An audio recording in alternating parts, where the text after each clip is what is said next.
Bonsoir, est-ce qu'on m'entend bien? Je suis très ému d'être ici ce soir, très ému par l'accueil.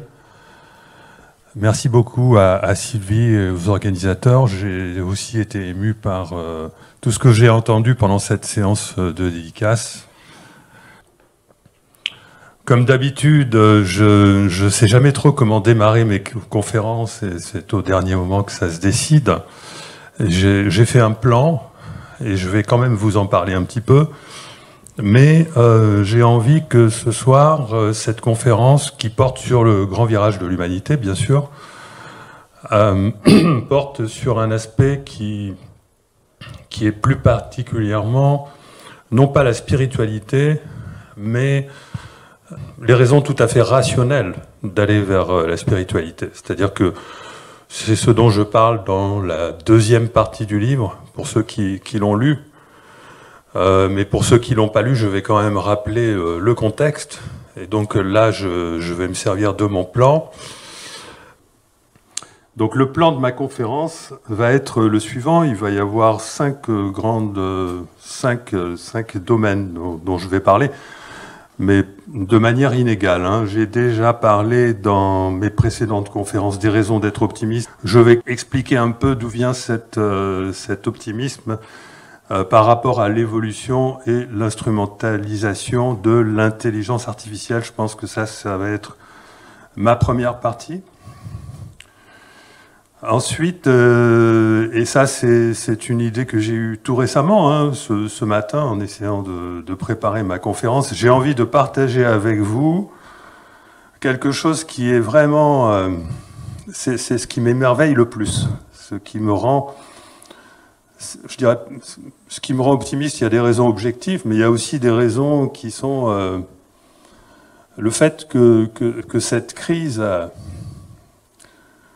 a montré, a été la démonstration de, on pourrait dire, enfin c'est quelque chose que je ressens intuitivement, c'est pas tout à fait rationnel, mais pour moi ça a été vraiment la démonstration de l'existence des réalités parallèles. Vous avez dû vous-même vous sentir à un moment donné dans une réalité parallèle, non? Bon. Donc, je vais parler de ça à partir des théories sur le coronavirus. Donc, par contre, j'en ai parlé dans mon livre. La théorie du gentil virus, la théorie du méchant virus, la théorie du gentil banquier, la théorie du méchant banquier. D'habitude, je ne couvre pas ça. Là, cette fois-ci, je vais en parler parce qu'il y a quelque chose d'absolument fascinant dans le choc de réalité que nous avons vécu depuis 2020. J'ai envie de vous émerveiller avec ça, parce que moi je suis émerveillé par ça. Donc ça, ce sera la deuxième partie. Et ensuite, le gros morceau, la troisième partie, c'est ce dont je parle depuis le début, depuis 14 ans que j'écris des livres, c'est d'essayer d'expliquer tout à fait rationnellement, plus rationnellement que la science le fait dans son interprétation des résultats de la physique. La science n'est pas rationnelle, et je vais essayer donc d'interpréter le plus rationnellement du monde les résultats de la physique pour vous expliquer pourquoi nous créons bel et bien notre futur par l'intermédiaire de nos pensées portées par la vibration de nos émotions. Ça, je vais essayer de très très bien l'expliquer. Et pour corroborer tout ça, donc ce sera de la théorie, je vais vous parler un petit peu de toutes les expériences extraordinaires qui justifient tout ça. Et on terminera sur quelque chose de très important qu'il va falloir conserver en mémoire, qui est à la fois subjectif et objectif, l'équilibre mental-émotionnel qui va être la grande conquête des années et décennies qui viennent. Il va falloir conquérir l'équilibre entre le mental et l'émotionnel, puisque nous allons sortir du règne du mental que dénonçait Sri Aurobindo et bien d'autres. Et donc ça, c'est très important. Et en association avec tout cela, toutes les pratiques que j'appelle comme faisant partie du futé lumineux. Beau programme, n'est-ce pas? Donc, les raisons d'être optimiste, bon, elles sont fondées sur le fait que... alors je vais les résumer. Ça a été mon intuition de départ. Pourquoi est-ce que j'ai décidé d'écrire un livre sur la crise en 2020 ? Parce que je suis un ingénieur en intelligence artificielle. J'ai fait de l'intelligence artificielle dans ma vie pendant 20 ans, dans ma vie professionnelle. J'ai même été honoré pour ça. C'est le domaine dans lequel j'ai acquis le plus de crédibilité.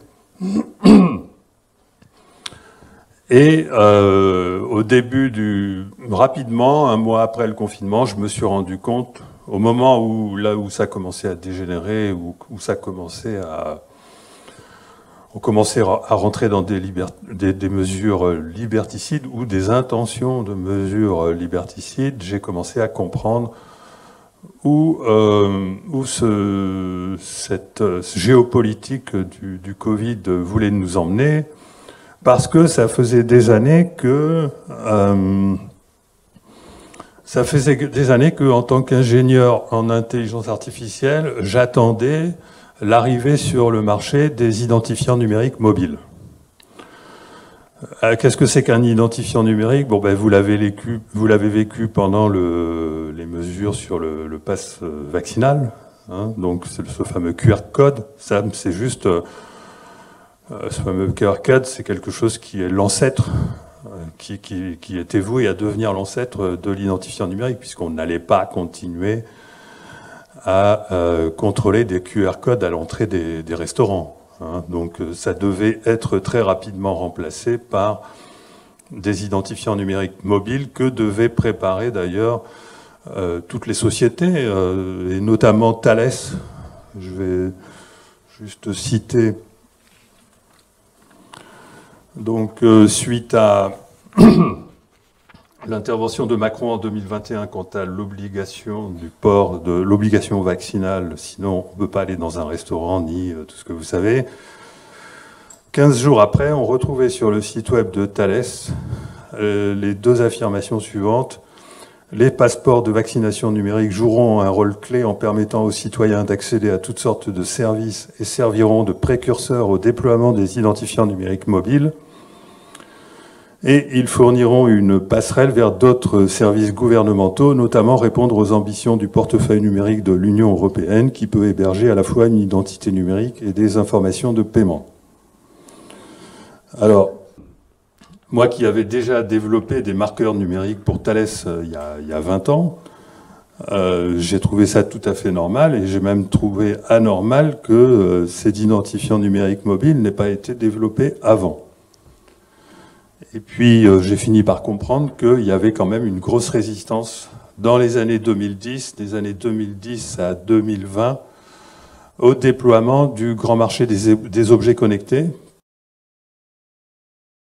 Pour moi, porter en poche un identifiant numérique mobile, un truc qui peut être tout petit, hein, c'est quelque chose qui vous permet d'avoir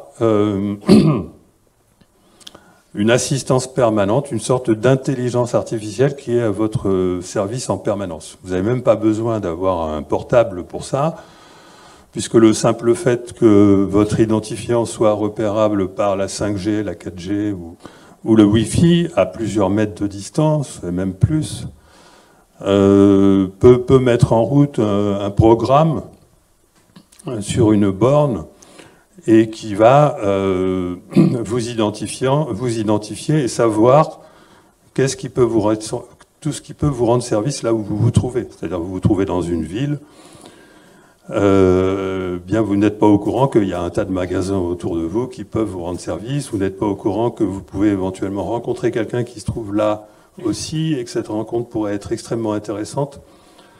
Vous n'êtes pas au courant que vous pourriez même rencontrer la personne qui a exactement le profil qui correspond à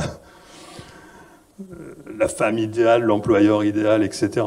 Et tout ce que pouvait faire l'intelligence artificielle aurait dû démarrer, à mon sens, dans les années 2010. Mais bon, parce que j'étais un peu... Je voyais d'avance venir tout ça. Et je ne pensais pas aux applications négatives, je pensais aux applications positives de l'identification numérique. Mais bon, les lois sur la protection des libertés peut-être étaient suffisamment fortes, ou alors le marché des objets connectés n'était pas encore tout à fait mûr.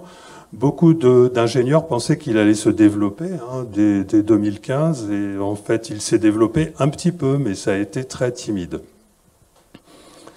Et ce qui est amusant, c'est que par contre, lorsqu'il a été question que les identifiants numériques servent à des applications de contrôle, alors là c'est allé très très vite, et donc le QR code en a été une première expression, mais c'était en quelque sorte, il y avait déjà là une sorte de résistance, parce que utiliser un QR code, c'est pas pratique du tout, mais il fallait quand même amener le public à monter des marches d'escalier. Donc porter un identifiant numérique mobile en poche pour recevoir un tas de services super intéressants, ok, mais porter un identifiant numérique mobile pour que la police puisse vous détecter dès que vous avez fait quelque chose qui n'est pas convenable ou je ne sais quoi, là, non.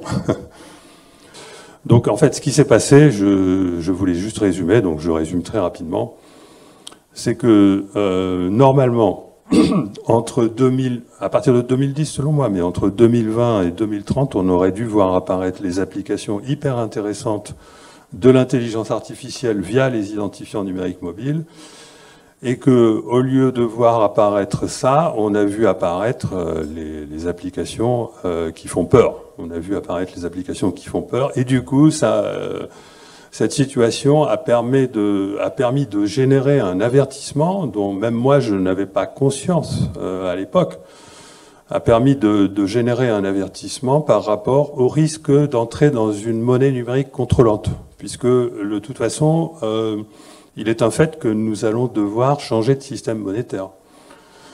Et on ne peut pas conserver un système monétaire dans lequel la monnaie qui est créée est tellement... Enfin, n'a plus de valeur, puisque la très très très grande majorité de l'argent liquide en circulation la très grande majorité de ces liquidités provient des injections massives, et donc ça a contribué à agrandir considérablement le fossé entre les riches et les pauvres, et la situation n'était plus tenable. Et donc il y avait ce danger dont moi-même je n'avais pas conscience, mais ce danger, si vous voulez, la crise Covid a fait quoi ?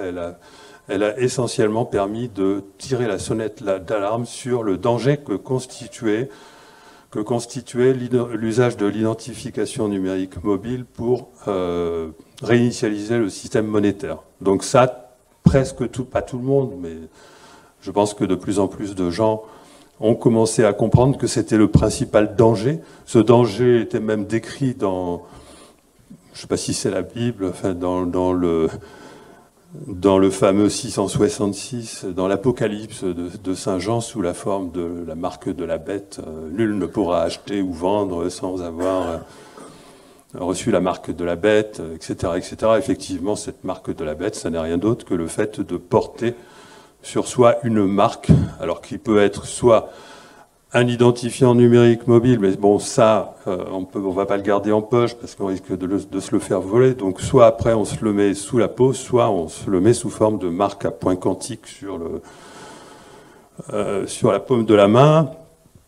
Enfin, ce genre de choses. C'était un petit peu le danger auquel on allait absolument être confronté si effectivement les identifiants numériques mobiles avaient été adoptés avant que l'on reçoive cet avertissement. Or, comme on a reçu cet avertissement, je dirais que ce problème-là, c'est plus important que les dangers de l'intelligence artificielle, même si ça fait partie des dangers de l'intelligence artificielle. Mais le danger relatif à l'usage de l'identification mobile comme moyen de paiement à terme, puisqu'il s'agit bien de ça, la volonté géopolitique de nous amener vers ça consiste à ne plus fonctionner avec les banques traditionnelles, mais simplement directement avec la banque centrale, c'est-à-dire que vous avez un segment sur un cloud qui contient toutes vos données bancaires et toutes les autres données que vous confiez à des entreprises pour recevoir différents services d'intelligence artificielle, qui auraient dû venir avant. Mais bon, ils vont peut-être venir après ou pas du tout. On ne sait pas trop ce qui va se passer, mais en tout cas, ce qui est certain, c'est qu'aujourd'hui, un homme averti en veut deux, et on se connaît les dangers de cette politique qui consiste finalement à prendre les mêmes banquiers et on recommence, mais cette fois-ci, on devient esclave. D'accord ? C'est-à-dire que la monnaie numérique contrôlante est une monnaie qui est susceptible de nous rendre esclaves d'une géopolitique, d'une politique. Donc maintenant, je pense que tout le monde est sur le chemin. Tout le monde a compris que c'était un danger et comme les mesures, et notamment l'obligation vaccinale, le pass, etc., ne va pas pouvoir utiliser ça, qu'il ne marche pas,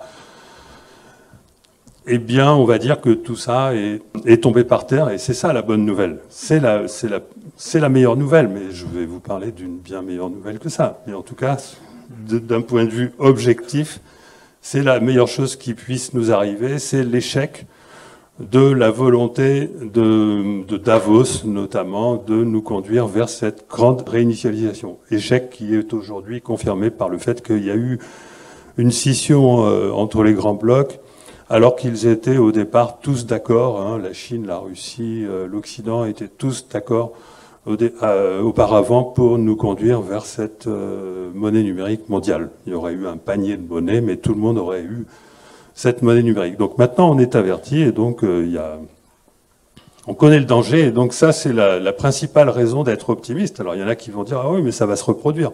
Mais attendez, la loi de l'emmerdement maximum va se reproduire aussi à ce niveau-là. C'est-à-dire que les raisons pour lesquelles ça n'a pas marché n'ont aucune raison de ne pas continuer, même si ces mesures recommencent un jour, même si un nouveau virus apparaît, il n'y a aucune raison pour que ça ne soit pas à nouveau un échec. Bon, voilà, ça c'était le résumé de la première partie. Et maintenant, j'ai plus envie de vous émerveiller avec de nouvelles idées, qui ne sont pas nouvelles, hein, j'en parle dans mon livre, hein, dans Le Grand Virage, mais je ne le prenais pas très au sérieux. J'ai exprimé sous forme humoristique dans Le Grand Virage l'idée que nous pourrions vivre dans...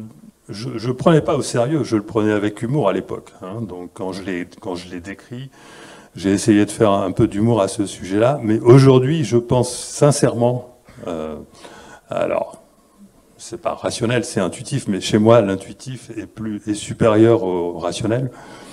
Et donc, je pense sincèrement que il y a toujours, en partie, enfin, en tout cas, il y a eu pendant 2 ou 3 ans, et peut-être encore, nous avons vécu simultanément dans plusieurs réalités parallèles. Normalement, il y a un consensus qui fait que le consensus collectif fait que nous ne pouvons vivre que dans une seule réalité, à cause du consensus collectif. Et après, au niveau individuel, nous ne pouvons également vivre que dans une seule réalité parce que nous sommes immergés à l'intérieur d'un collectif. Que dit la physique à ce niveau-là? Bon, la physique, je l'explique souvent dans différentes conférences. Elle a introduit la théorie du multivers et elle l'a crédibilisée même dans les 10 dernières années et plus. Et aujourd'hui, on ne parle plus que de ça. Bon, beaucoup de physiciens n'y croient pas encore, sauf qu'on ne peut pas échapper à l'indéterminisme de la physique. Et cet indéterminisme, il existe à tous les niveaux. Il existe aussi bien au niveau quantique, c'est-à-dire au niveau de l'infiniment petit, au niveau de l'infiniment grand, que à notre échelle, au niveau quantique, on appelle ça le multivers quantique. C'est-à-dire que un photon, par exemple, va traverser un miroir semi-transparent ou être réfléchi par lui. Nous vivons dans une réalité où les deux peuvent se produire simultanément, jusqu'à temps que quelqu'un observe. Dès qu'il y a un observateur, eh bien l'électron ou le photon a suivi, le photon, quand il s'agit de traverser un miroir semi-transparent, n'a suivi qu'une seule. Le photon, passe du statut d'onde au statut de particule, c'est-à-dire qu'il n'y a plus qu'une seule réalité.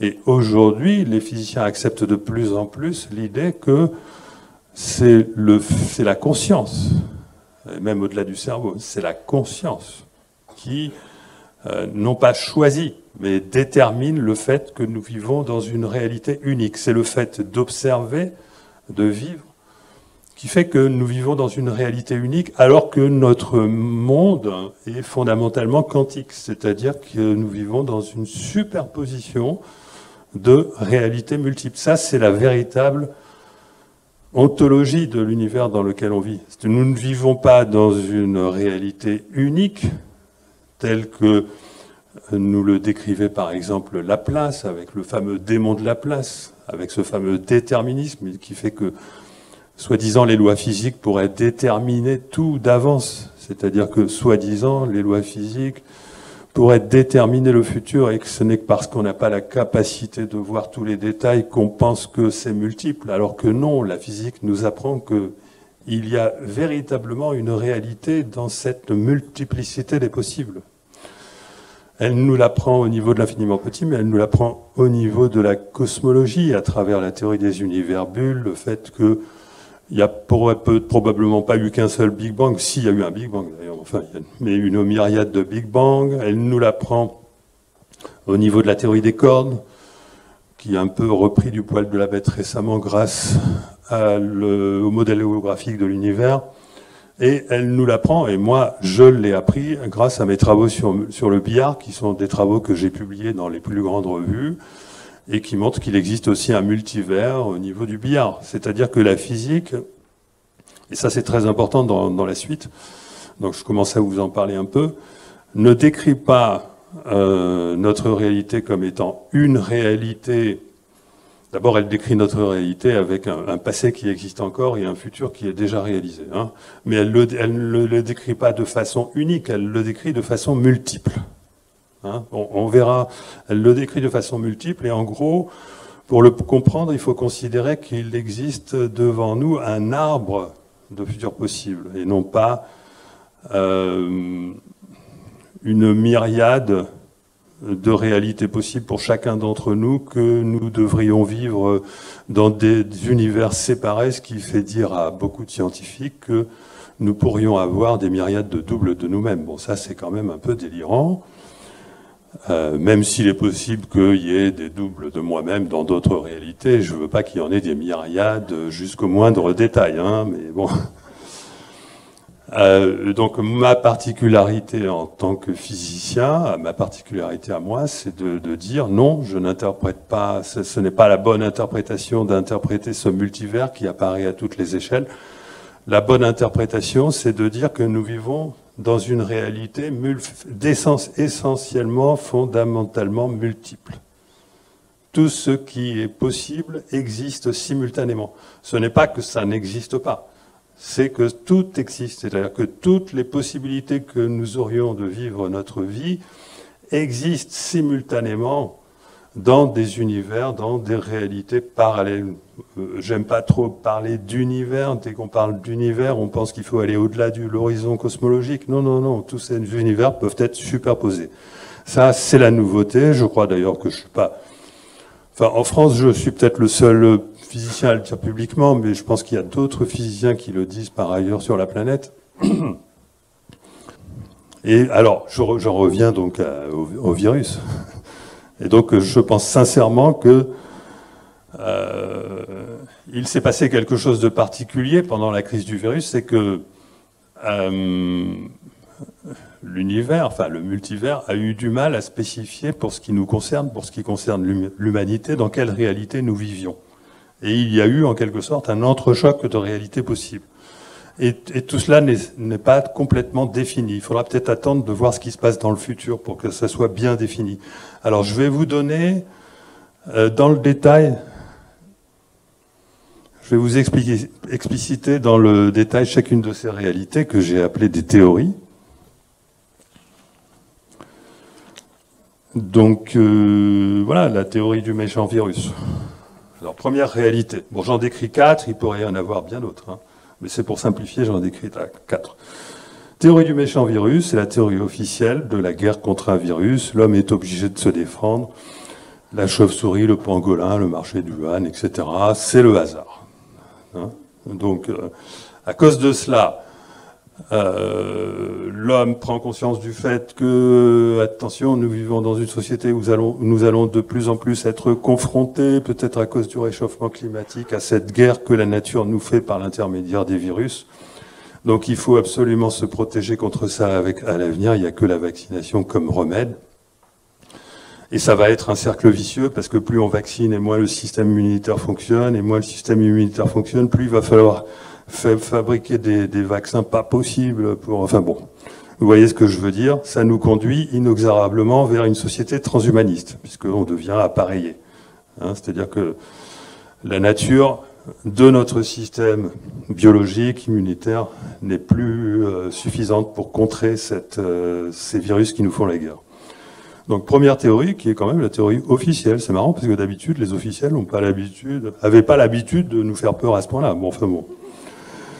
La théorie du méchant banquier. Donc là, c'est donc théorie du méchant virus, théorie du méchant banquier. Ça, c'est la théorie complotiste dure.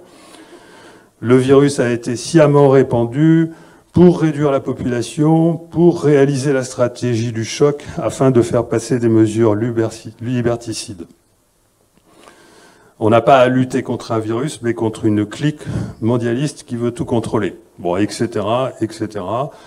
Ça remplace la peur du virus par la peur du contrôle.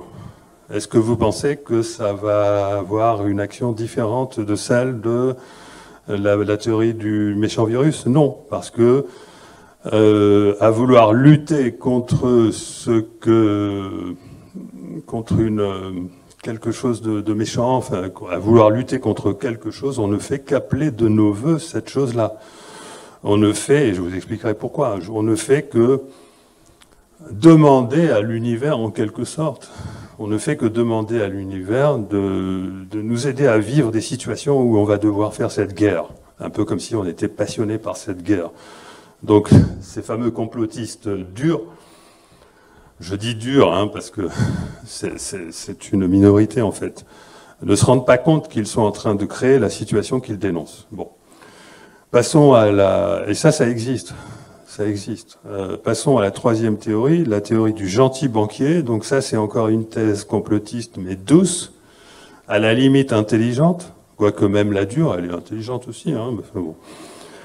La théorie complotiste douce consiste à dire qu'il y a eu une instrumentalisation, pas forcément un complot, mais enfin bon, ça est difficile de penser qu'il n'y a pas eu un complot, mais enfin, disons que c'est fondé sur le hasard qui a fait démarrer la pandémie juste après l'effondrement financier de septembre 2019, caché par les médias traditionnels, mais il y a eu un véritable effondrement financier très très grave aux États-Unis que la Fed a dû combler avec l'injection de centaines de milliards de dollars par semaine, etc. Et comme par hasard, et c'était jamais arrivé dans l'histoire, et comme par hasard, le virus débarque un mois après. Comment voulez-vous ne pas devenir complotiste? Enfin bon. Mais ça, c'est du complotisme doux, c'est du complotisme, on va dire, rationnel. Donc la thèse, dans ce cas-là, c'est de dire que le virus est une opération, même qu'il ait existé ou pas, même s'il a existé, c'est de dire que c'est une opération médiatique visant à nous conduire vers le Great Reset, la grande réinitialisation monétaire dont je vous parlais tout à l'heure. Et il y a une quatrième théorie, la théorie du gentil virus, que je préfère parce qu'elle élève le débat au moins, d'accord? C'est la théorie qui consiste à dire qu'en fait, il y a bien eu un hasard, mais ce hasard, en quelque sorte, c'est le résultat d'une influence du futur. C'est-à-dire que nous allions vers une société transhumaniste, c'est vrai. Quoi qu'il arrive, on allait vers une société... Avec la théorie du gentil banquier, on n'y allait pas forcément, puisque ça renouvelait l'avertissement dont je vous parlais tout à l'heure. On est peut-être dans cette théorie-là, d'ailleurs. Donc, on n'allait pas forcément vers le transhumanisme. Et avec la théorie du gentil virus non plus, parce que là, et ça c'est ce que je vais vous expliquer tout à l'heure, l'humanité a évolué dans le futur. L'humanité s'est éveillée, et dans le futur, nous n'allons plus vers le même horizon transhumaniste que ce qui était celui, qui était programmé au départ, mais pour que ceci soit vrai, il fallait qu'il y ait un choc, il fallait qu'il y ait un arrêt de cette croissance infinie, etc., etc. Et le virus a permis que s'installent donc les ponts vers le nouveau futur dont on avait besoin pour y aller. C'est-à-dire que maintenant, on s'aperçoit que 3 ans après, on a appris énormément. On a appris que nous avions à la tête de l'humanité, non pas de gentils, pourrait-on dire, présidents des États, qui se réunissent pour gentiment décider d'un avenir radieux pour l'humanité. On a appris que non, les États n'étaient pas là pour s'occuper du bien commun, mais on a appris qu'on avait plutôt quelque chose de l'ordre de... Enfin, surtout si on considère également toutes les autres mesures qui aujourd'hui sont en vigueur par rapport aux lois sur la bioéthique. On a quand même libéré tout un tas de choses sur la bioéthique, notamment le droit d'assassiner un enfant, un bébé à 9 mois. On a libéré quand même tout un tas de choses par rapport au fait que on a libéré le droit aux enfants à 4 ans de déterminer leur sexe, des choses de ce genre-là quand même. Hein, donc. Et donc finalement, on a appris qu'on avait à la tête de l'humanité des consortiums privés, enfin appelons-les comme vous voulez, qui étaient plutôt du genre psychopathe. Hein. Donc je pense que cette modification de notre appréhension de la géopolitique qui a eu lieu depuis 3 ans va avoir un impact considérable sur le futur de l'humanité. Et cet impact, il est nécessairement positif, puisqu'il fallait qu'il y ait cette fameuse scission pour finalement arrêter ce mouvement vers une idéologie transhumaine qui considère l'homme comme une machine biologique. D'accord ? Mais revenons à ce que je disais. Donc je pense qu'il y a vraiment eu une coexistence de ces 4 réalités parallèles. On pourrait en rajouter d'autres. Hein. On pourrait parler de la théorie du gentil militaire et de la théorie du méchant militaire. Hein. Si on pense par exemple au fait que la DARPA et que l'armée américaine a joué un rôle aussi, qui peut-être est le plus important dans cette affaire. Mais ce qui s'est passé, c'est que la cacophonie ambiante, malgré la censure des médias, enfin l'immense censure des médias finalement, a eu un effet positif, c'est qu'elle a rendu possible le fait que toutes ces réalités parallèles coexistent simultanément. C'est-à-dire que le commun des mortels ne sait pas exactement dans quelle réalité il se trouve. Enfin, je mets au défi n'importe qui dans cette salle de me dire parmi ces 4 réalités ou d'autres, de m'expliquer dans quelle réalité on se trouve. Il y en a un qui... Bon. Donc à partir du moment où personne sur la planète, ou très peu de monde en tout cas, est au courant de dans quelle réalité on se trouve, ben, il est tout à fait normal qu'elles coexistent toutes ensemble. Et ceci d'autant plus qu'il n'y a pas d'éléments objectifs portés à la connaissance du public qui permettent de savoir parce que dans quelle réalité on se trouve, puisque tout dépend de ce qui s'est passé à Wuhan ou pas. Est-ce qu'il y a vraiment eu cette histoire de pangolin?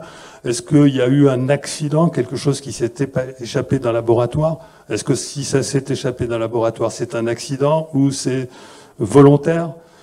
Est-ce qu'on n'a pas voulu faire croire que ça s'est échappé d'un laboratoire à Wuhan alors que ça s'est échappé ailleurs? Mais personne ne sait ce qui s'est passé réellement, d'accord? Donc la réalité dans laquelle on se trouve, on ne sera au courant de laquelle elle est que dans le futur. Or, comme le futur, c'est quelque chose qui est construit par nos pensées et par nos émotions, et disons que les émotions jouant le rôle de porteuses de la pensée, je vous expliquerai bien ça, ça veut dire que la question de savoir dans quelle réalité on se trouve aujourd'hui dépend de nous, dépend de ce que l'on pense d'elle, dépend de la manière dont nous la considérons nous-mêmes. Savoir dans quelle réalité on se trouve encore aujourd'hui et depuis 3 ans, parmi une multitude de réalités qui sont complètement différentes pourtant les unes des autres, dépend de laquelle on choisit. La réalité dans laquelle on se trouve aujourd'hui, que personne ne peut véritablement objectivée, personne n'est en mesure de démontrer dans quelle réalité on se trouve. Même pas la plus petite clique qui pourrait avoir des informations qu'on ne connaît pas, parce que c'est la masse du public qui détermine, qui choisit la réalité dans laquelle on vit. Et si on choisit une réalité collectivement qui contredit celle que la petite clique a voulu mettre en place, ben la petite clique disparaîtra. Vous voyez ce que je veux dire? C'est-à-dire que notre futur est en train de se construire maintenant, pendant que notre passé est en train de se réadapter maintenant. Il est bien connu que ce sont les puissants qui réécrivent l'histoire. D'accord? Et tout ça, c'est très très important de comprendre que c'est plus vrai que vrai. C'est plus vrai au sens où moi je ressens que c'est vrai, que vrai au sens démontrable du terme. De toute façon, il y a des limites en science qu'on ne peut pas surpasser et que, par exemple, je dis souvent, pour ceux qui me reprochent de manquer de rigueur, que la rigueur elle-même manque de rigueur. Vouloir être rigoureux implique vouloir déployer un raisonnement à partir de bases qui sont consensuelles. On est d'accord, tous les scientifiques adoptent ces bases, c'est devenu une habitude, mais c'est devenu tellement une habitude que personne ne remet en question les dogmes. Or, les dogmes de la science, que sont le déterminisme, la causalité, la matérialité et le hasard qui ne dépendant que de notre ignorance des causes, on va dire, tous ces dogmes-là sont battus en brèche aujourd'hui, ou même reconnus comme étant faux. Donc, si vous voulez, la rigueur scientifique, elle n'est pas faite pour obtenir un bon chemin vers la vérité, vers la réalité, elle est faite pour obtenir un consensus. Et à partir du moment où on obtient un consensus de cette manière-là, on peut être sûr qu'il est faux. Et la meilleure façon d'aboutir à la vérité, à mon sens, bon ça c'est à mon sens personnel, c'est d'aller chercher vers ce qui est le moins pensé. C'est toujours, d'ailleurs dans l'histoire, les grandes révolutions sont toujours dues à quelques individus. Hein, les révolutions scientifiques elles-mêmes sont dues à quelques individus. Einstein, lorsqu'il a sorti son papier, il n'y avait pas de consensus. Bon, mais là je fais une longue parenthèse. Alors je reviens à mon plan, et donc je pense que c'est le moment d'aborder la partie la plus... Je pense que j'ai couvert. Est-ce que j'ai réussi à vous séduire sur la question des réalités parallèles? Parce qu'il n'y a que la séduction, hein, là, il n'y a pas l'argumentation. Moi, c'est une sensation, c'est une intuition que j'ai, que nous avons vraiment vécu et que nous vivons peut-être encore vraiment dans une coexistence de réalités parallèles. Et que nous allons choisir, c'est nous qui allons choisir la bonne version. C'est pas la peine de chercher à savoir dans le détail qu'est-ce qui s'est passé. Tout ça est modifiable. Alors voyons, maintenant, dont je voulais vous parler, c'est de vous expliquer pourquoi nos pensées créent notre réalité. D'accord? Alors pour comprendre ça, et donc ça c'est valable au niveau collectif et au niveau individuel. Au niveau collectif, c'est l'inconscient collectif, qu'on appelle aussi conscience collective. Tout ça c'est un peu synonyme. L'inconscient collectif selon Jung, qu'on appelle également conscience collective, qui crée la réalité du futur de l'humanité. Au niveau individuel, c'est pareil. Donc ça, c'est notre inconscient qu'on appelle subconscient. C'est plutôt notre inconscient concernant la psyché. Il y a aussi notre inconscient concernant tout ce qu'on a engrammé comme expérience dans le physique. Donc on va dire que c'est plutôt l'inconscient qui est lié au futur, à notre imagination de ce que notre futur pourrait être, qui crée notre réalité. D'accord? Alors pourquoi? Alors, pour le comprendre, il faut déjà comprendre que l'espace, le temps et la matière n'existent pas tels qu'on les perçoit. Ça n'est pas de l'espace, ça n'est pas du temps, ça n'est pas de la matière. L'espace, le temps et la matière sont des interprétations de que fait la conscience à un univers d'information qui, lui, est objectif, qui est d'après la science. D'après la science, la seule chose réelle, c'est l'information de l'univers qui est organisée de manière à évoluer selon des lois physiques. Mais si on essaye d'utiliser l'espace qui est une représentation, ou le temps qui est une représentation, ou la matière qui est une représentation, ça va pendant un certain temps. Mais après, on n'arrive plus. Parce que, en réalité, notre réalité n'est pas faite d'objets qui évoluent au cours du temps, d'objets de matière qui évoluent au cours du temps. Il est fortement possible que tout soit fait de vibrations. La théorie de l'univers holographique qui gagne beaucoup de lettres de noblesse en ce moment chez les physiciens parce qu'elle commence à être productive, on arrive à comprendre ce qui se passe au niveau des trous noirs par exemple.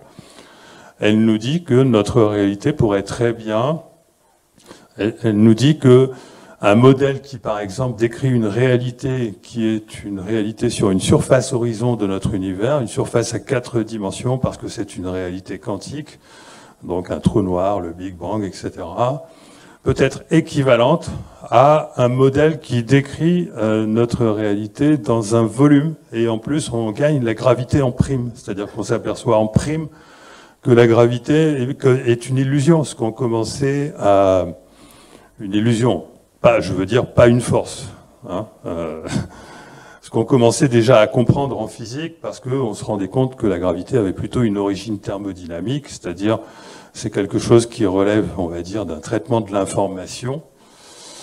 Et donc, on commençait déjà à comprendre en physique que l'espace ne peut pas exister, que ce qui reconstruit l'idée que nous avons de l'espace, c'est quelque chose qui est totalement méconnu. C'est-à-dire, on n'a pas idée. Si on vit dans un hologramme, ok, la physique s'occupe de décrire ce qu'il y a sur des surfaces, et la question de savoir ce qui se passe en volume, y compris la gravité, ça relève de l'interprétation qu'en fait la conscience. Bon. Donc, alors pourquoi l'espace n'existerait pas dans cette affaire-là? Parce que l'espace n'est pas de l'espace, parce qu'il est troué, il est pixelisé, il est courbé, il est non local, et en plus il est en vibration. Non local, vous avez tous entendu parler de la non-localité? Bon. La non-localité, ça veut dire que deux particules ou deux événements qui se sont rencontrés un jour, et qui se sont séparés peuvent continuer d'être corrélés, quelle que soit la distance qui les sépare. Non pas parce qu'il y aurait un signal qui transite de l'un à l'autre, mais juste une corrélation qui est indépendante de tout transfert, de tout message. Une corrélation qui est indépendante de l'espace. Donc on se demande comment c'est possible. Einstein parlait d'action fantomatique à distance. La seule manière de le comprendre, c'est de penser que l'espace est une construction et non pas une réalité. On peut dire la même chose, plus ou moins, de la matière qui, aujourd'hui, se réduit à des vibrations parce qu'on a compris que le modèle de l'atome n'est plus valable, parce qu'on a découvert aussi ce qui se passe en dessous l'échelle atomique, les quarks, les gluons, enfin tout ça. Et le temps, on a compris depuis longtemps aussi que le temps n'existe pas au sens où le temps n'est pas le créateur de notre futur à vivre. C'est-à-dire que notre futur à vivre est déjà créé. Et il est créé selon de multiples versions. Ce qui fait que la mécanique ne peut fonctionner que pendant un certain temps. C'est-à-dire les lois physiques, qui sont les lois de la mécanique qui est apparue au siècle de Descartes, durant la Renaissance, elle est apparue parce qu'on s'est aperçu que, effectivement, les choses avaient l'air de fonctionner mécaniquement, que ce soit la gravitation, l'inertie, le mouvement des corps, etc. Et donc, on a procédé à une généralisation en pensant que le temps existait réellement et que les choses se créaient réellement dans le temps. Eh bien, aujourd'hui, on se rend compte que cette généralisation était abusive parce que ce temps-là n'existe pas et parce que même la causalité est indépendante du temps. Bon, je ne vais pas rentrer dans des détails là-dessus. Et donc on avait une physique qui s'est construite selon le modèle de la mécanique qui dit que tout dépend du temps, c'est-à-dire que tout ce qui arrive est le résultat de mouvements de matière qui se produisent dans le temps. Et depuis plusieurs décennies, depuis 40 ans, tout ça s'est petit à petit, progressivement remis en question, et aujourd'hui ça devient clair que le temps n'existe pas, la matière n'existe pas, et l'espace n'existe pas tel qu'on les perçoit. C'est autre chose. On s'aperçoit même qu'on n'a pas besoin de l'espace en physique. On n'a pas besoin, ce dont on a les meilleures théories, les théories les plus séduisantes qui décrivent aujourd'hui notre réalité, essayent de réduire l'espace à quelque chose d'émergent, tout comme le temps. Émergent, ça veut dire que l'espace serait créé par les interrelations entre ses constituants. C'est-à-dire la matière qui se trouve dans l'espace. Bon, c'est pas de la matière, c'est de l'information. Cette information, elle est dispersée un peu partout.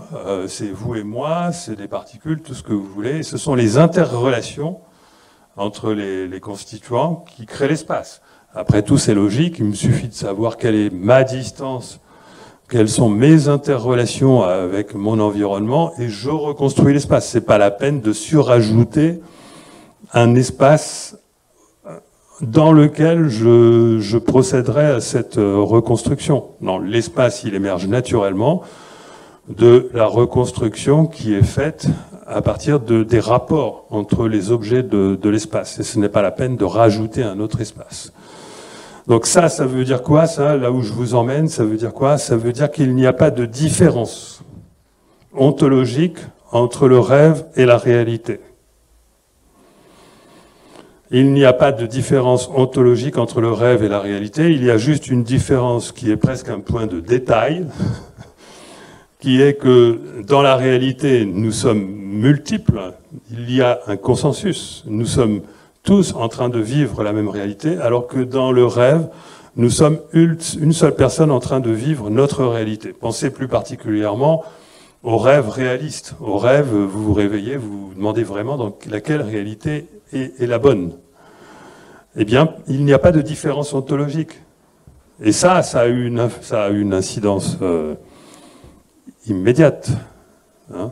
Dès qu'on a compris que la réalité n'existe pas telle qu'on le perçoit, que la réalité était reconstruite par la conscience, qu'il n'y a pas de différence ontologique entre le rêve et la réalité, ça veut dire que la conscience, c'est quelque chose de franchement très, très, très différent du cerveau. C'est très, très, très différent du cerveau. La conscience, elle a bien... Et je vais y venir, mais avant, on va voir ça après. On va voir ça avec les expériences extraordinaires. Mais donc maintenant, si l'espace c'est la conscience, puisque il faut bien comprendre ce que c'est que l'espace. Eh bien, si la conscience l'espace c'est ma bulle de conscience. Si l'espace c'est la bulle de conscience dans laquelle je vis cette réalité que je partage avec vous, qu'est-ce que c'est que notre espace commun? Eh bien, notre espace commun, c'est la mise en commun de toutes nos bulles de conscience. Et si vous voulez bien le comprendre, imaginez que vous pouvez très bien vous retrouver dans un Terminator ou dans un Matrix ou dans un film. Vous voyez, il y a beaucoup de films de science-fiction qui immergent les gens dans des réalités parallèles, et même la réalité augmentée. On peut même vous appareiller avec des instruments, caméra, 360 degrés, audition, on peut même... On crée aujourd'hui des systèmes qui vous permettent de toucher alors que vous êtes quelque chose, un objet, alors que vous êtes allongé. On crée des réalités, on peut très bien simuler tous les sens. On peut très bien... on va vers une technologie qui sera capable, et c'est décrit dans les films de science-fiction, mais c'est réaliste, on va vers une technologie qui sera capable, un jour, vous êtes allongé sur un lit et puis vous êtes en train de skier. Et vous ne pourrez pas faire la différence. Vous ne pourrez pas comprendre que c'est pas la réalité, parce que vous aurez trop l'impression que c'est la réalité. Donc si une technologie est capable de le faire, c'est quand même important. Parce que normalement, une technologie, c'est artificiel. Si la technologie est capable de faire ça, ça veut dire que la réalité elle-même, il faut la remettre en question. Et je ne suis pas en train de dire que nous vivons dans une simulation. Parce que cette simulation, où se trouve le simulateur? La simulation de la simulation, de la simulation, de la simulation, ça mène où? Ça mène nulle part. La théorie de la simulation ne tient pas la route. Par contre, si le simulateur c'est la conscience, et on en revient à la théorie de l'univers holographique, alors là, on peut commencer à comprendre ce qu'est la réalité. Donc ça veut dire qu'il n'y a aucune raison de prendre pour réel ce qui est réel. Il faut prendre ce qui est réel comme étant apparent. Les bouddhistes le disaient, ça fait des milliers d'années qu'on le dit, que des gens l'ont compris. Bon. Et c'est à partir de là que vous pouvez commencer à comprendre pourquoi, comment notre conscience influe sur la réalité. Parce que l'espace, il vibre. Et d'ailleurs, si on veut comprendre un espace en vibration, ça va être dur d'imaginer un espace réel. On est d'accord.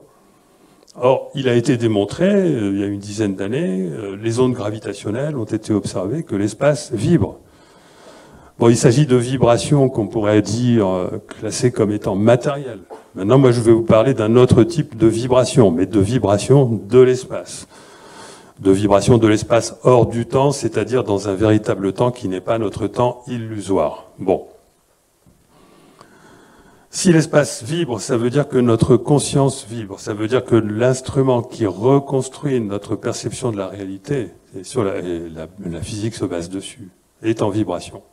Et qu'est-ce que c'est que ces vibrations? Eh bien, c'est l'aspect vibratoire de la conscience. Or, la conscience, c'est l'espace, c'est le temps. La conscience et l'espace-temps, c'est la même chose. Et la conscience a deux aspects. Elle a un aspect lié à l'espace qui s'appelle le mental, et elle a un aspect lié au temps qui s'appelle le vibratoire, c'est-à-dire l'émotionnel. Donc les vibrations de l'espace, pas celles que nous décrit la physique, parce que moi je vous parle de vibrations vraiment infinitésimales, à l'échelle de Planck. 10 puissance moins 30 mètres et en dessous. 0,0003001 mètres. Alors que les ondes gravitationnelles, c'est 10 puissance moins 15, moins 16. Bon. Ces vibrations-là, c'est important de savoir si elles peuvent agir sur notre réalité. Parce que si ces vibrations-là peuvent agir sur notre réalité, alors notre conscience peut agir sur la réalité. Nos états émotionnels peuvent agir sur la réalité. On connaît ça, je sais que vous savez déjà que c'est vrai. Enfin, que beaucoup.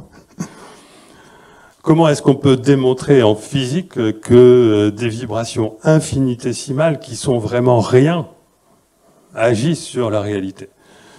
Eh bien, en faisant des calculs de billard. Et on en revient toujours à mon fameux billard.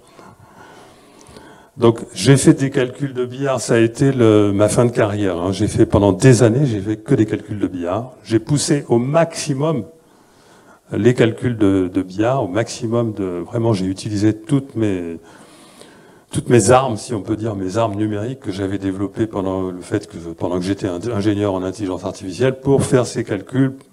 J'ai calculé des dizaines de milliards de trajectoires de boules. Et tout ça pour me rendre compte de quelque chose que je ne pouvais pas imaginer au départ, c'est que vous avez beau augmenter la précision sur les conditions initiales, vous avez beau travailler à une précision absolument infime, vous avez beau descendre à l'échelle de Planck, vous ne supprimez pas le multivers de possibilités que permet un billard. Vous ne pouvez pas supprimer le champ des possibles. Vous ne faites que le retarder. Et quelque chose d'infime peut avoir une action aussi importante que quelque chose de grand. Alors je vous parle d'un billard numérique et non pas... C'est pas forcément pour ça qu'il y a des champions de billard, quoique.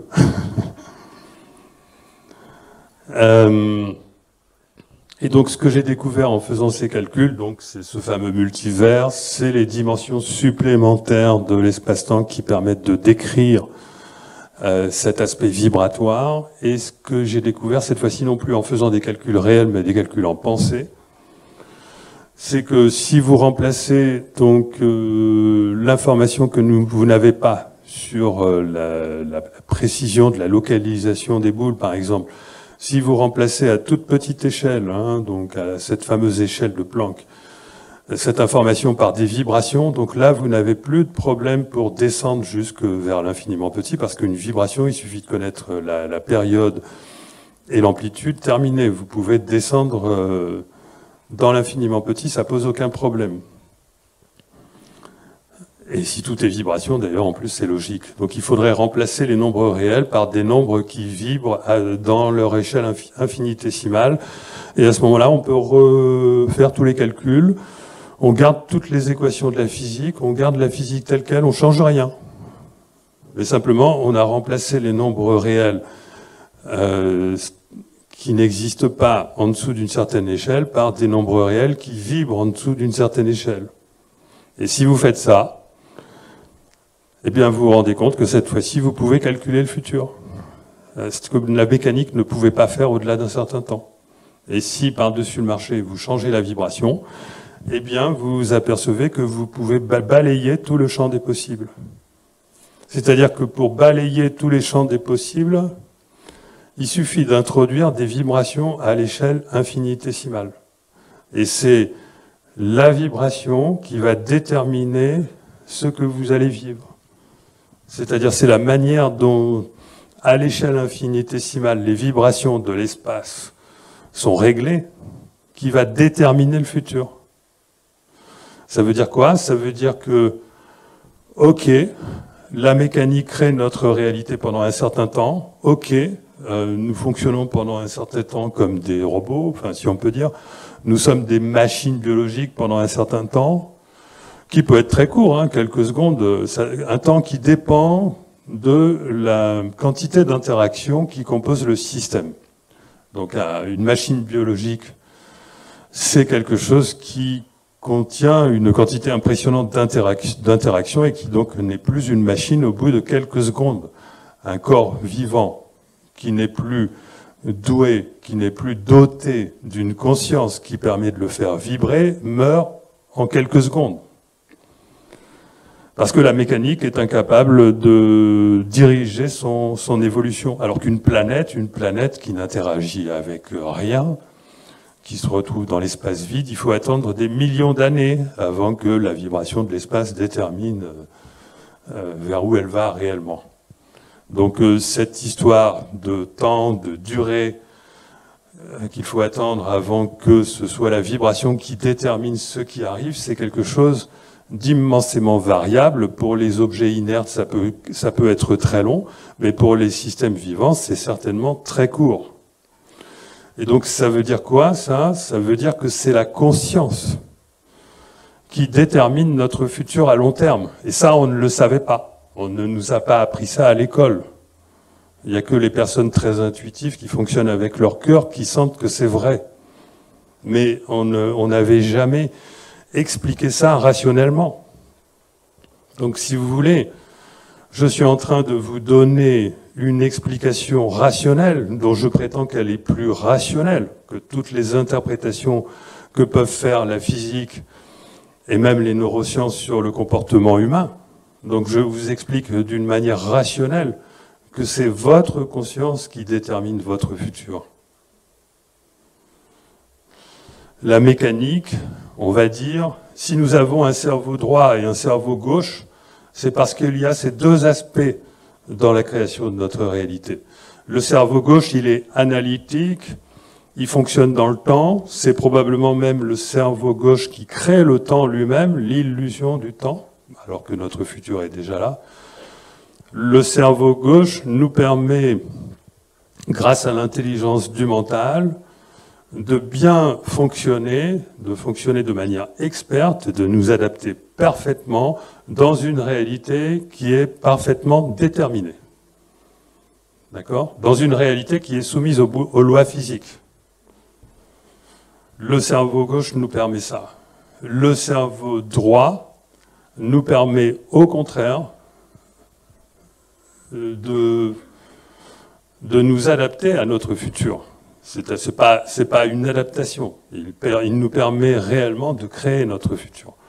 Le cerveau droit, il est plutôt gouverné par les émotions. Le cerveau droit, il est synthétique pour aboutir à une vision synthétique de la réalité qui est la seule opérationnelle lorsque la situation est trop complexe, ce qui a été le cas durant la Covid. Eh bien, il faut faire appel à l'intelligence émotionnelle.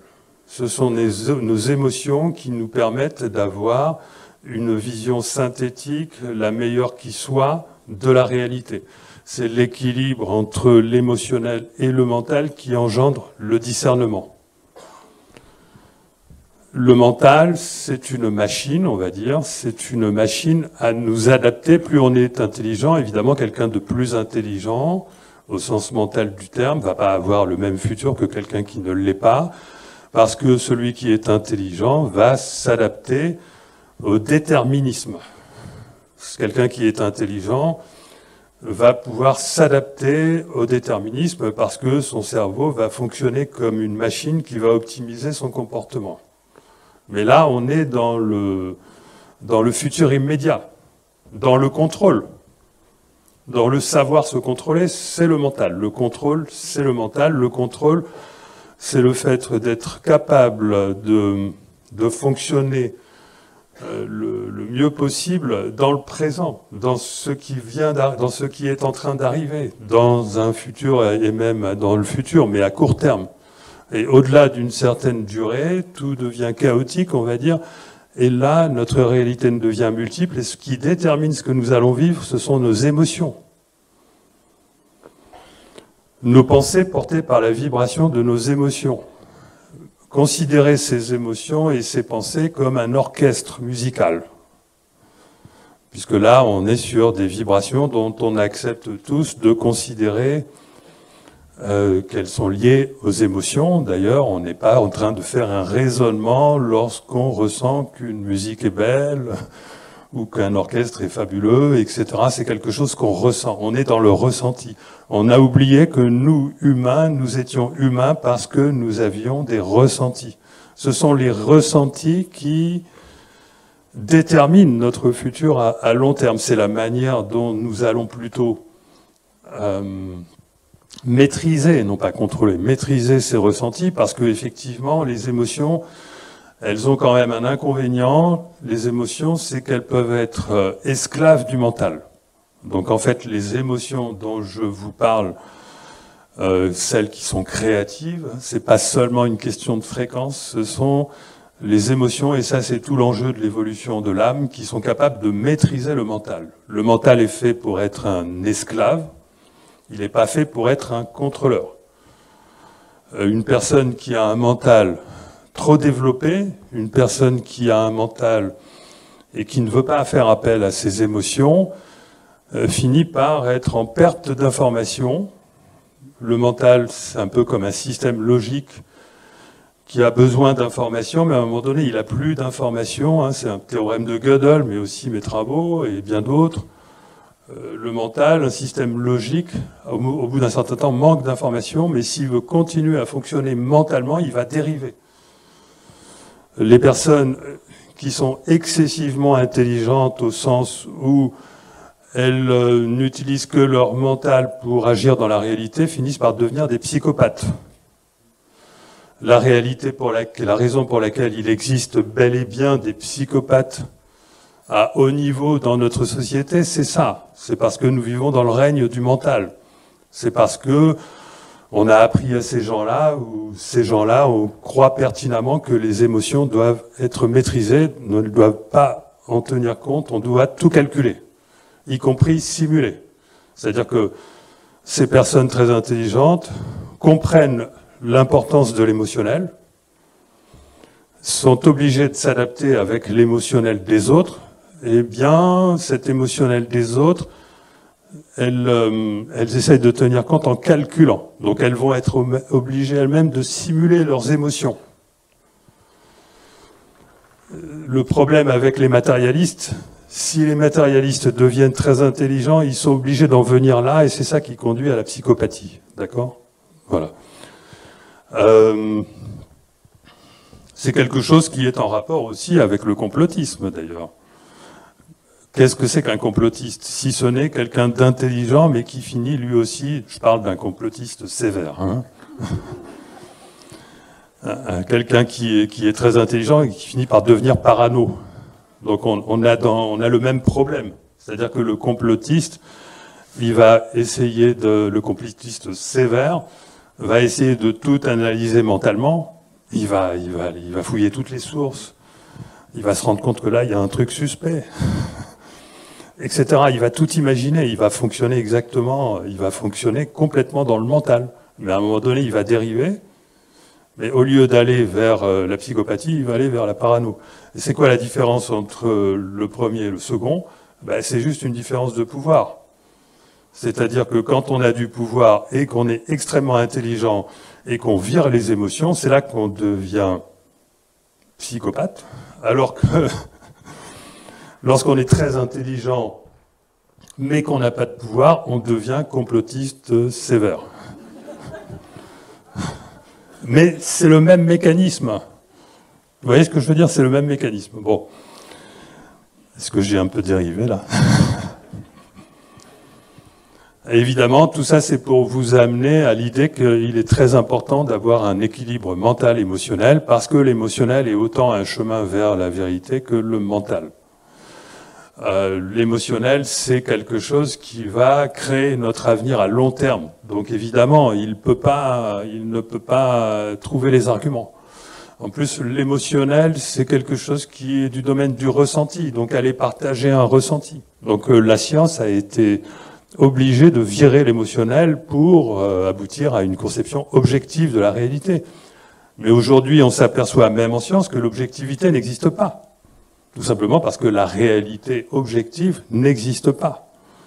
Et d'ailleurs, les physiciens sont bien embarrassés. Et les physiciens matérialistes sont bien embarrassés. Ils sont obligés de dire que le réalisme est devenu impossible. Ils sont obligés de dire que si on veut être réaliste, ça va dépendre d'un modèle. C'est Stephen Hawking qui parlait du réalisme modèle dépendant. Alors qu'en physique, il existe des raisons, il existe des moyens de redevenir réaliste et qui sont reconnus comme tels. Simplement, il faut accepter l'influence du futur sur le présent, ce qu'on appelle la rétrocausalité. La physique a découvert qu'on pouvait revenir à une conception réaliste de la réalité à condition d'accepter l'influence du futur sur le présent. Et qu'est-ce que c'est que l'influence du futur sur le présent ? C'est l'influence de ce que nos émotions ont fabriqué dans le futur sur notre présent. C'est tous les phénomènes de synchronicité. Bon, je vais attaquer la... Bon, et tout ce que je vous dis là, et je suis conscient d'avoir quelques lacunes, j'ai peut-être pas tout expliqué, c'est corroboré par un tas de phénomènes extraordinaires. Alors les phénomènes extraordinaires, il y en a un paquet, hein. Alors je mets de côté tout ce que le matérialiste de base ou le scientiste de base va même pas pouvoir examiner parce que ça va lui faire... Il peut pas. Donc je mets de côté tout ce qui est médiumnité, voyance, voilà, enfin astrologie, etc. Ça, bon, je mets tout ça de côté. Par contre, tout ce qui ne peut d'ailleurs pas difficilement être investigué par la science. Par contre, il existe un certain nombre de phénomènes extraordinaires.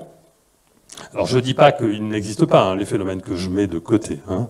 Je dis simplement qu'on a moyen d'objectiver un certain nombre de phénomènes extraordinaires, et j'en ai répertorié 6. Et si je vous en parle, c'est parce qu'ils sont tous liés. C'est-à-dire qu'ils relèvent tous d'une propriété de la conscience qui est la même. Bon. Il s'agit de la synchronicité, des phénomènes de synchronicité. Ce sont des phénomènes que j'ai moi-même investigués scientifiquement. Vous avez beaucoup de physiciens qui sont séduits par le concept. D'ailleurs, c'est quand même Carl Jung, associé à un physicien quantique, prix Nobel, Wolfgang Pauli, qui a introduit ça. Bon. On a comme second phénomène les perceptions extrasensorielles. Les perceptions extrasensorielles, c'est quelque chose qui a fait l'objet d'énormément d'investigations par des laboratoires de recherche. mais qui ont toujours été plus ou moins censurés ou mis sous cloche depuis des décennies. Je pense aux travaux de Daryl Bem ou de Dean Radin aux États-Unis, mais bien d'autres, et les Russes sont en avance là-dessus. Je pense aux 3 types de perceptions extrasensorielles que sont la vision à distance, la perception du futur et la télépathie. Ces 3 types de phénomènes ont fait l'objet d'études statistiques qui, lorsqu'on considère leur méta-analyse, sont absolument incontestables, même s'il y a des expériences qui n'ont pas fonctionné. Si on fait le cumul des expériences qui ont fonctionné avec les expériences qui n'ont pas fonctionné, on aboutit à des probabilités impossibles à expliquer par le hasard. Par exemple, pour ce qui concerne les perceptions du futur, on aboutit à des probabilités de l'ordre de 1 chance sur 10 milliards que les résultats scientifiques obtenus puissent s'expliquer par le hasard. Et vous avez, concernant la vision en distance, des déclassifications d'ailleurs de recherches qui ont été faites par la CIA, des rapports qui ont été faits par la CIA. La CIA, elle a financé effectivement 2 types de recherches dans les années 60-70. Elle a financé des recherches sur la vision à distance, qui ont été corroborées. Elle a fait ça pendant des décennies, et aujourd'hui, après on ne sait plus pourquoi elle a arrêté alors que le résultat était bon. Ben, la raison, c'est tout simplement que maintenant tous les services secrets de la planète utilisent des espions psychiques et qu'ils n'ont pas forcément intérêt à le faire savoir. Et donc on a donc parmi ces perceptions extrasensorielles, d'ailleurs la vision du futur lointain rejoint un peu la synchronicité. Donc on a deux types d'expériences qui sont tout à fait objectivables. Chacun d'entre vous peut même faire des stages pour expérimenter ces choses-là.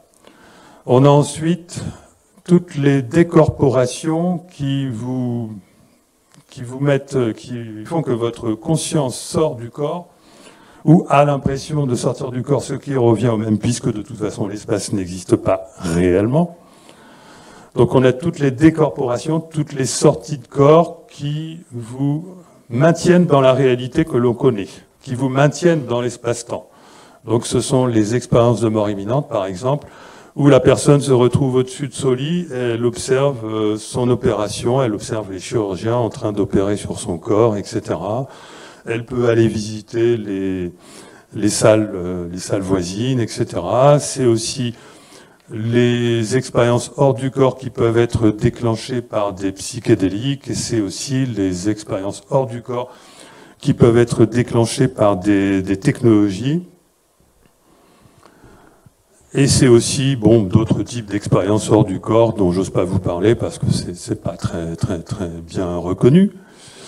Et donc ça c'est le 3e type. Et vous avez toutes les expériences cette fois-ci de réalité, tous les états de conscience modifiés qui vous basculent à l'intérieur d'autres réalités, qui vous basculent dans ce qu'on pourrait appeler l'au-delà, qui vous bascule dans ce que on pourrait appeler en chamanisme le monde d'en bas ou le monde d'en haut, qui vous bascule dans tout ce qu'on peut imaginer, ou dans des réalités parallèles, pourquoi pas. Donc 4e type d'expérience. Le 5e, c'est les états de conscience modifiés, que sont la transe et la méditation, qui sont étudiés scientifiquement. Alors, dans l'ensemble des expériences dont je vous ai parlé, il y en a 2 types. Il y a les expériences qui sont réellement étudiées scientifiquement, comme les perceptions extrasensorielles, la transe, la méditation, et les expériences dont on ne peut pas ne pas tenir compte parce qu'elles font intervenir des millions, des dizaines de millions de témoins, comme par exemple les expériences de mort imminente. Et je rajoute les fameux ovnis, un petit peu quelque chose qui est pour moi comme une sorte de dada, parce que c'est le domaine qui apporte le plus d'informations à un physicien. Donc ces fameux ovnis qu'on appelle aujourd'hui des PAN, des phénomènes aériens non identifiés, sont reconnus par différentes instances militaires depuis des décennies, à commencer par la France d'ailleurs, et aujourd'hui par les États-Unis, à commencer par l'US Navy, et récemment par le Pentagone, qui a reconnu officiellement l'existence réelle d'objets technologiques défiant apparemment les lois de la physique et dont la meilleure interprétation était citée nommément par le Pentagone d'influence exogène. Une influence exogène intelligente. Parce que sinon, il fallait admettre que les Russes et les Chinois avaient fabriqué ça aussi. Mais il aurait fallu admettre qu'ils l'ont fabriqué depuis 70 ans, et donc la seule interprétation valable, c'est l'interprétation exogène. Alors moi, je me suis beaucoup documenté là-dessus depuis 10 ans, 12 ans que Jacques Vallée, qui est un expert dans ce domaine, m'en a parlé, et j'ai fini par aboutir à des certitudes. C'est probablement le domaine que j'ai pourtant jamais vu, hein, ça, j'ai jamais vu ces phénomènes, mais en consultant les témoignages, etc., en lisant les témoignages, tous les rapports, et on s'aperçoit que ce qui a l'air d'être complètement délirant de la part des témoins, on se demande pourquoi ils témoignent pour dire des choses aussi délirantes, se comprend parfaitement, on en comprend parfaitement la physique, à condition de comprendre la logique du temps dilaté. Voilà. Et la logique du temps dilaté, ne peut être compris que si on revoit notre conception de la réalité en différenciant la conscience du cerveau, en attribuant au cerveau simplement la capacité de nous obliger à vivre dans un seul univers, c'est la fonction du cerveau, alors que la conscience, avant que ceci soit réel, est capable de voir la multiplicité des réalités possibles, c'est-à-dire que la conscience, elle est en avance d'environ 1 seconde sur le cerveau dans le futur. C'est ça qui lui permet d'anticiper ce qui va arriver et de faire des choix. Et quand des expériences de neuroscientifiques montrent sur un électroencéphalogramme, par exemple, que la conscience est en retard sur le cerveau parce que le moment où la personne dit qu'elle fait un choix, c'est tel moment. Or, le moment où on voit le choix dans le cerveau comme un signal, ça arrive avant. Et donc, on s'en sert pour dire qu'on n'a pas de libre arbitre. La bonne interprétation, c'est exactement le contraire, parce qu'il est normal que si la conscience est en avance dans le futur, sur le signal, ça se traduise par un retard. Je vous laisse réfléchir là-dessus. C'est passionnant. Donc voilà. Bon, donc tout ça pour dire que toutes les expériences extraordinaires dont je vous ai citées, ah oui, alors, donc j'ai oublié de dire qu'elles ont un lien. Elles ont un lien. C'est que dans toutes les expériences que j'ai citées, la conscience apparaît comme étant un système de navigation. Et pas n'importe quel système de navigation. La conscience est un système de navigation qui permet de mettre en relation, qui permet d'intriquer littéralement deux zones de l'espace. Soit que cela induit une capacité de voyager de là où on se trouve à un point éloigné, qu'il soit dans l'espace ou dans le temps, soit que cela induit la capacité de ramener des informations de ce point éloigné vers la conscience. Et en physique, tout ça, ça se comprend très très bien à travers le modèle des trous de verre, mais à l'échelle infime, des micro-trous de verre dont on a récemment compris en physique qu'ils étaient liés à l'intrication. Et aujourd'hui, il existe même des travaux d'holographie quantique qui font le lien entre l'holographie et cette propriété de la conscience. Voilà, donc là, je m'approche de la fin.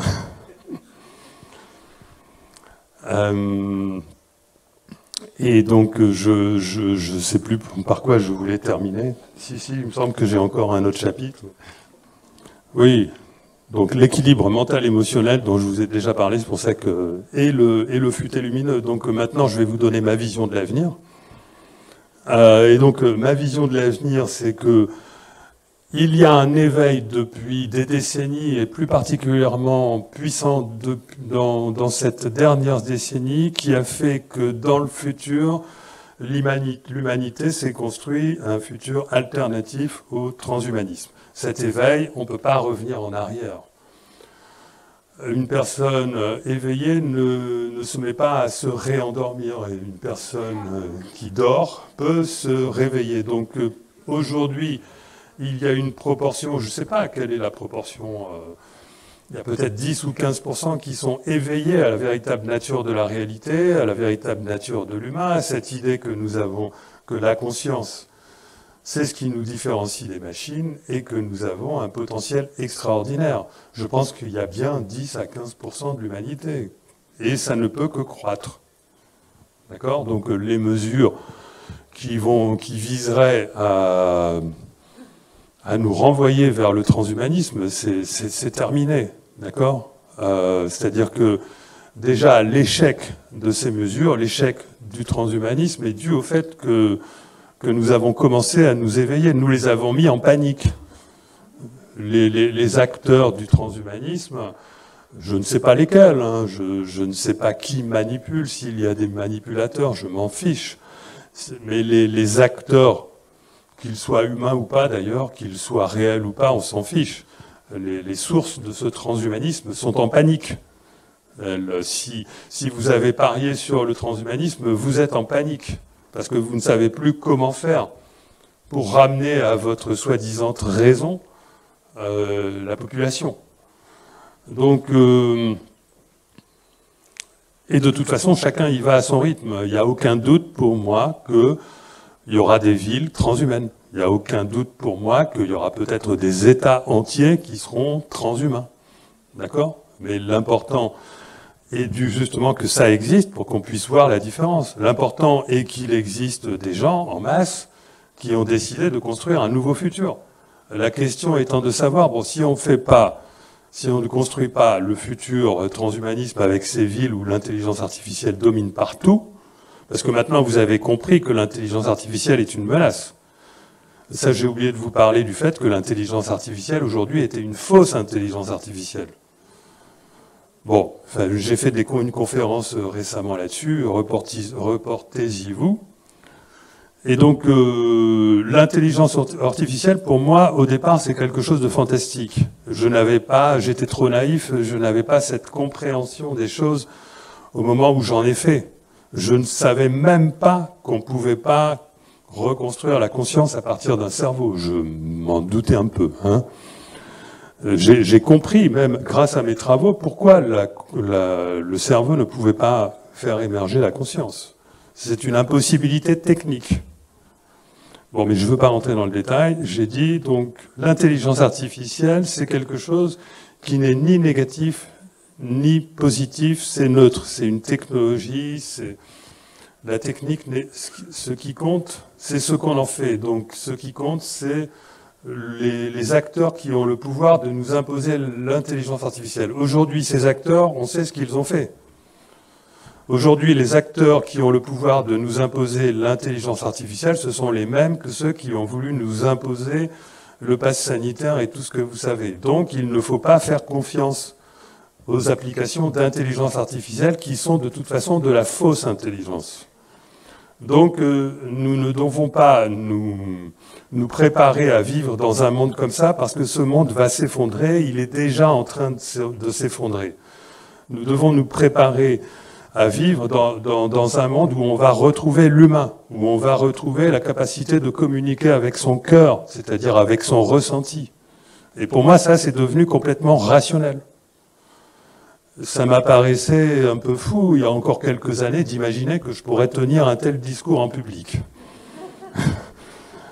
Mais voilà, mais bon, le progrès de mes réflexions m'a permis de comprendre que je pouvais très bien faire apparaître comme parfaitement rationnel l'idée que l'on pouvait communiquer avec son cœur. Et ça, c'est les nouvelles façons de vivre dans le futur. Lorsque l'humain aura compris qu'il construit son futur avec son cœur, ce sera d'autant plus facile.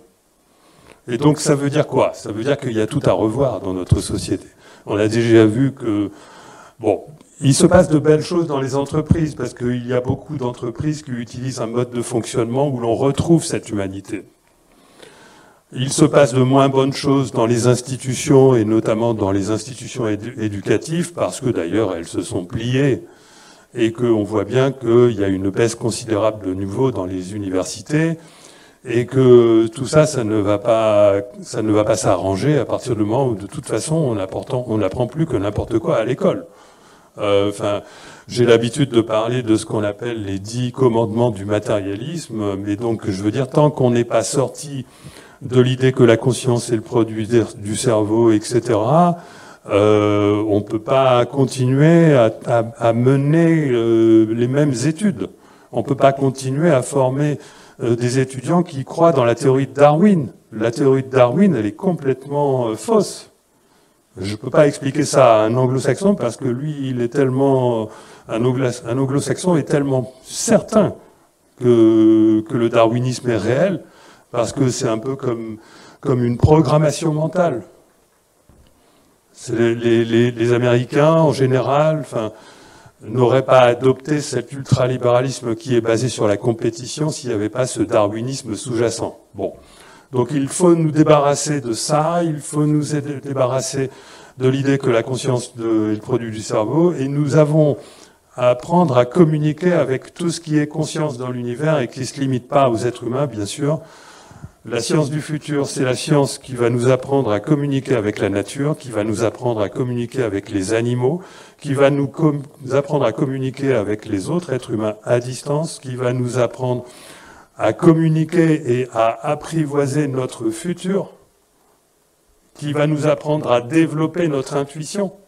Et donc moi, ma vision de l'évolution de l'humanité, c'est que la science va accaparer tout ça petit à petit. Ça ne va pas se faire en un jour, bien sûr, hein. Sinon ça veut dire que je rêve. Mais dans les décennies qui viennent, il est à mon avis inévitable que la science soit complètement en révolution, parce qu'elle va petit à petit intégrer le paradigme que la conscience c'est quelque chose de différent du cerveau et que la conscience a un potentiel absolument extraordinaire. Voilà, je vous remercie.